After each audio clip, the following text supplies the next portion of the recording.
Nesustoti ties šilumos tinklais. Jie nori statyti šiukšlių deginimo įmonę, privatizuoti poliklinikas, privatizuoti ligoninės. Jie ruošiasi atimti iš mūsų mokslo įstaigas. Šiandien bandoma sugriauti mokyklų ūkį, bandoma įdiegti sistemą, kuri uždraus mokyklom patiems samdytis darbuotojus. Šitus darbuotojus konkurso būdu jie turės samdytis iš privačių įmonių, o tai yra labai brangu. Jie turės už kiekvieną aukšto valymą mokėti atskirai.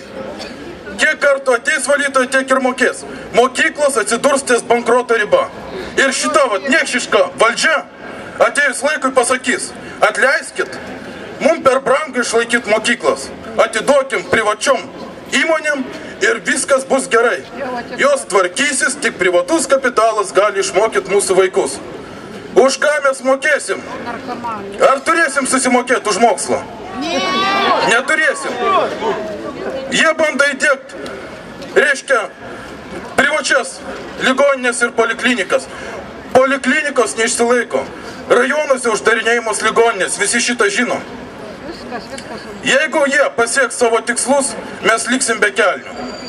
Tarp kitko, kalbant apie gerai paplitusi, visi esat girdėję smegenų plovimas. Kas tai yra? Anksčiau, kol mes uždirbdavom, mes nuėję į turgų pirkdavom kelnes. Žiūrėdavom, kad jos ilgai laikytų, kad nesuplyšę būtų. Dabar pinigų normaliom kelniam nusipirkti nebeturim. Patapo madinga nešiot suplyšusias kelnes. Jaunimas perka suplyšusias, vyresnio amžiaus žmonės neturi už ką nusipirkti ir su tokiom vaikšto. Mes visi madingi. Kas liečia šilumos ūkį, dar su Vilniaus mieste bandymu pastatyti šilumos deginimo įmonę nesustoja niekas ir nebaigta. Stumiamas buldozerių projektas. Šiam momentui tik pristabdė jų praėjimą. Reiškia, ką tas projektas turi. Bus už 600 milijonų savivaldybės sąskaita statoma šiukšlių deginimo įmonė ir vėliau perdata arba išnuomota į Rubikono rankas. Todėl, kad Rubikonas kontroliuoja šilumos tinklus. Mes gausim sąvartyną prie Vilniaus, užterštą orą ir sugadinsim savo sveikatą. Aš klausiau ataskaitą vieno žmogaus, kuris dirba ekologiniai tarnybai. Pastačius šitą įmonę padidės 40% kepenų ligų susirgamumas.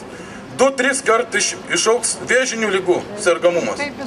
Tuo tarpu šiukšlės mums brangs 70%.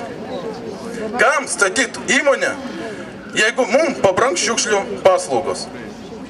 Ir pabaigai turiu 2 praktinius pasiūlymus. Teko garbė kalbėti su nelabai gerų žmogum, City Serviso direktorium, atstovaujančio Rubikoną. Ką aš išsiaiškinau? Šiandien dienai daugiabučiai namai moka už šiukšlės, už šiukšlių išvežimų skaičių. Šiukšlių vežimo grafikas yra dirbtinai padarytas maksimalus. Atvažiuoja mašinos, išveža tuščius ar pustuščius konteinerių šiukšlių.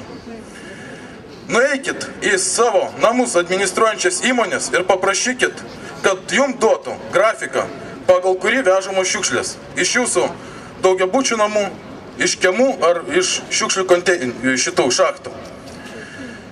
Pastebėkit, kiek šiukšlių yra išvežama ir jeigu iš jūsų namų vežami tušti konteineriai neužsipildę, sumažinkit šiukšlių vežimo skaičių.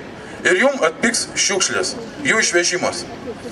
Ir kita, jeigu jie su mumis taip niekšiškai elgėsi, padarykim ir jiem šiokį tokį zbitką. Nueikit pas jūs administruojančias įmonės ir parašykit prašymą pravest metinį ataskaitinį susirinkimą jūsų namui, kur panaudotos jūsų lėšos. Jie tą privalo daryti, bet nei karto nėra darę. Dėkoju. Mitingas baigėsi, šildymo problema sprendžiama, mes reikalaujame šildymo įmonės grąžinti savivaldybėm. grąžinti miestam, grąžinti valstybei. Negali privatininkai siurbti pelną iš šildymo.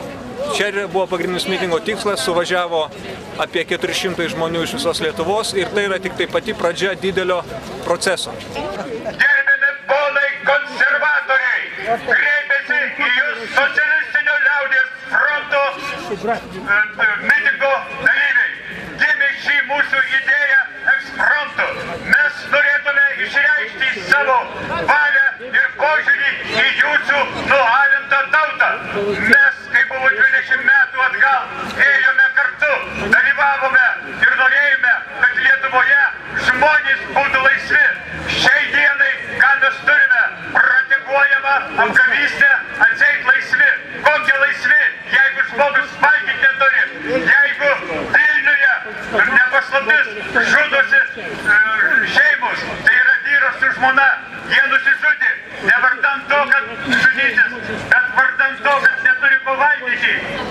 Ir jūs, ramia sąžinė, dabar susirinkę, strateguojate, ar išvykti Kubilių, ar pasakyti dar ką nors, ir kad vėl toliau vyktų apgavystė, tautos